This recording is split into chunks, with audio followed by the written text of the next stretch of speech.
ninka la yiraahdo Roble hadduu iswaala maxaan ku sameeynaa hadduu khiyaano qaran oo toos oo la arkayo uu ku sii socdo uu galo maxaa lagu sameyn dalka madaxweynuhu leeyahay dhageysta wada hadal ba socdo insha Allah hadduu la yiraahdo guul baan rajeynaya inuu wada hadalka ku dhamaado laakiin Roble hadduu u maleynayo in baas wali magaraysaa ay bariga dhaxa tahay ma nabad iyo nolol baa la yiraahdaa qabiil ma qorno dalkan baan jecelnahay ummadda Soomaaliyeed ducadeeda nala jirto dhageyso Roble xukuumaddaada kaliya waxa ku filan ma ku sheegay waa 26 wasiir 26 wasiir kaliya weey 26 ka wasiir oo 20 kamida is casisho maxaa taa khayro muxuu yiraahdaa Roble khayro madaxna ugu jiray maxaa tahay Roble aybti markaa waxa tahay haba yaraatee ma jirto 26 ka wasiir 20 haday berrito ku dhawaaqdo dalkan inay badbaadiyaan go'aan ku gaaraan ay yiraahdaan warqadda istiqaalada wata oo waanu is casilna haday yiraahdaan Roble waxba bati waa xukuumaddaadu way dhacaysaa automatically way dhacaysaa automatically xukuumaddaadu dhulkay galaysaa waxba ma laakiin hadda ku degdegi mayn waxaan rajeynayaa in wada hadalka hadda socdo inaad ka qayb qaadatid dalkaaga u turtid ummaddu way ku jeceshaanaa ku difaacay shalay aroorti iyo darraataana garab taagnaa ku difaacay oo kugu taageerayay doorashada qaabkaad u wadi laakiin kugu taageeri maayo in Kenya ay inaga dhax shaqeyso bal fiiri gabar baa isku kiindirayso adiga madaxweynaha kugu dirayso naag adoomay oo sanka inta leegiya qeyrow muxuu ahaa Roble oo adoomay yaa intay cabaayad soo xiratay dalkanagii Soomaaliya man ayaga isku dirna Roble mad azuutid uhuru adigu Soomaali mati soo dalkaadu iskabalid soo badda adigu malid soo kama damqanaysid badda soo ninka loo xukminaya adigu matid iyo caruurtaada soo badan dhaxal uma laha ma tiraadi waraanigu inta dalkaygi iyo dadkayga magac xun ka bixinaysaan oo sawir qaab daraad ka bixinaysa war diyaarada annaga lacag ku aruurinayna Roble Soomaali Maxamed ya $10 wallahi waan awoodna inaan hal diyaarada ku gadno wallahi been ma Roble Soomaali Maxamed waa daawatay idaacada iska daa 40 mooryaanta ee hubka wadatay qoryaha wadato ee argagixisada ee qabyaalada aaminsan iska daa Roble waa daawatay reer Muqdisho iyo shacabka Soomaaliyeed ee idaacadaha laga soo duubay ee TV-yada laga soo duubay waa daawatay kudigood waa wada ilmeenayaan saaru ilmeenayaan wada ilmeenayaan waa laga naxay waa naga naxis oo wallahi been ma waxa kaliya rabna waxay inaad doorasho u qabatid oo doorasho ay dhacdo oo madaxweynihii soo baxo dalka la wareego Kenya inay isu keendirto gabar yar cabaayad u soo xirto Roble cabaayad madow u soo xirto oo diyaarad iyo roog yar lagu dhawaan lagu dhigi oo dalkaaga u burburi oo magaraysaa sharaftaada gado oo isbahdil oo jawaawa ay iska dhig lagu yiraahdo Roble taariikhda waa ku qortay Roble taariikhda waa ku qortay Roble Kenya badanadii Kenya yaa si toos ah u siisay wallahi aan qarsoodi aan lahayn oo aan gabad lahayn oo aan xishood lahayn oo lala dhuumanayn Roble diibtay laakiin madaxweyne xafidullah madaxweyne maxamed abdullahi farmaajo si aan loo qaadin magac xumana ugu dhicin sharaf dhacna ugu dhicin warqad buu soo saaray uu ku hakirayo wax walbo dhibaato gaarsiin karo dacwada badanada laakiin adigu waad ku indhagiiraysaa qabiil bada minsan tahay reer bada minsan tahay laakiin Roble waa mid adiga caruurtaada aad dhaxal u heli doontaan oo wallahi beesha sacad ee adigu ka dhalatay aysan qaadanayn eedaas u qaadanayn laakiin qoyska Roble ee adigu faracaaga u yahay inay qaadan doonaan eedan in badii Soomaaliyeed dacwadii taagan tahay berri iyo bari dambe la sugayo in natiijada dacwada badda ay soo baxdo inaad maanta magacaaga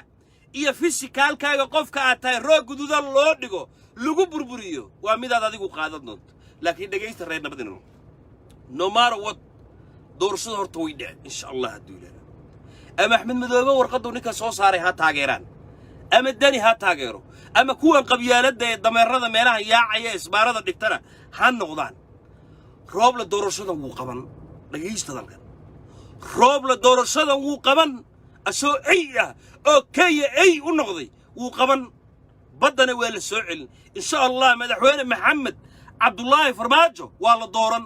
waxaana dooran doono xildhibaanada Soomaaliyeed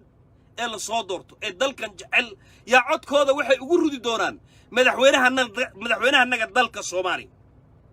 waana la xisaabtami rooble haddaana la xisaabtanin baan idinku iri Soomaaliya waxba kaba jir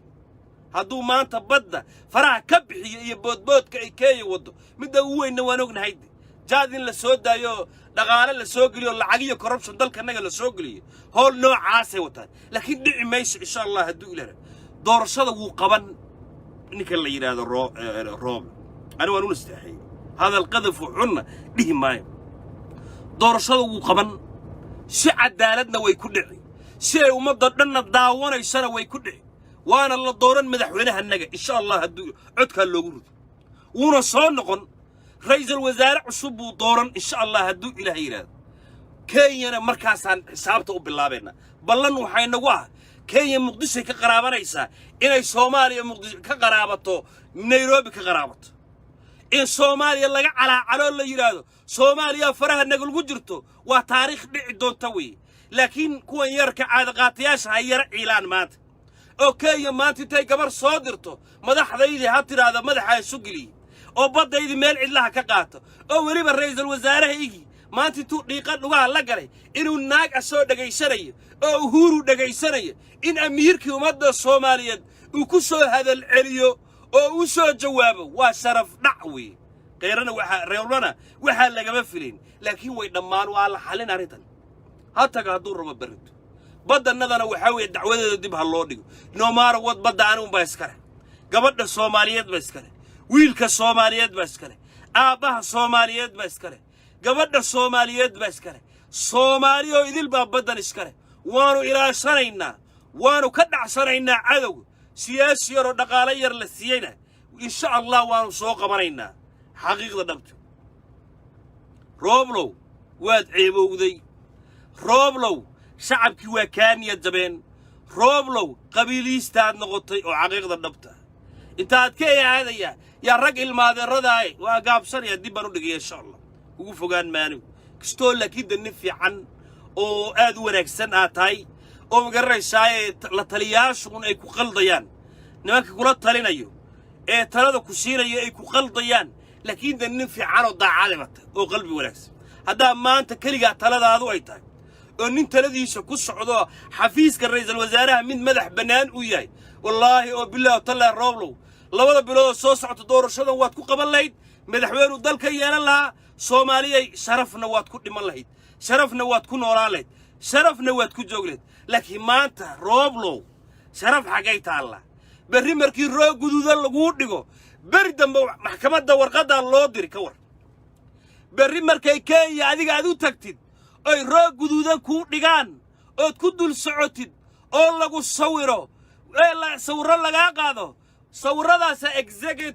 executive intii la yiraahdo yaa loo diri maxkamadii heeg wata Soomaaliya wada hadlayna ee natiijada badda aad soo saar leedan dib u dhigay yaa dacwadaydi badaydi yaa qasaariyay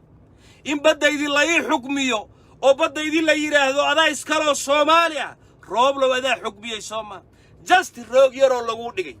just diyaarad yaroo lagu saaray just Nairobi oo laga dajiyo waxa ku yiri annagoo Soomaaliya ayaa intaan 10 dollar isku darno oo 1 milyan aan gaarsiino yaa waxa ku gada karnay diyaarad rooblow ku qaada maalin walba oo ka dajisa dalalka caalamka meel walba ka dajisa hadaad saa u safar jeceshay haddaad saa u safar jeceshay diyaaraddaas ku sameyn leen Soomaaliya waa guulaysanay insha Allah hadduu Ilaahay yiraahdo Kenya naga guulaysan mayso Kenya naga guulaysan mayso cadowna naga guulaysan maayo habba xabarita dhimale annagu waxa la yiraahdaa ma afeeforo lahow ama adkaysi dambe lahow afeefti dawladda waa dhigatay mar hore sii dhibatay in madaxweynaha annaga Soomaaliya uu ka digay qalad kasta oo ra'iisul wasaarahan u galo mid goonidiisa ku ah muxuu ahaa warqad buu soo saaray uu ku mamnuucay arrintaayada hadday amarjibin sameeyaan oo heshiisiiso hoose galaan oo dalka damage u gare waa mid shakhsiyana lagula xisaabtami doono baarlamaanka cusub ee Soomaaliya ee yimaadana mid la horgeeni doono weeyo oo xisaabtiisu ay bilaaban doonto insha Allah hadduu Ilaahay yiraahdo Soomaaliya ha guulaysato madaxweyne Maxamed Cabdullaahi Farmaajo ha guulaysto cadawgana Ilaahay ka qabtaa idin leeyahay roob low soo reebo badannada ha bixinin. Assalaamu calaykum waraxmatullaahi wabarakaatuh.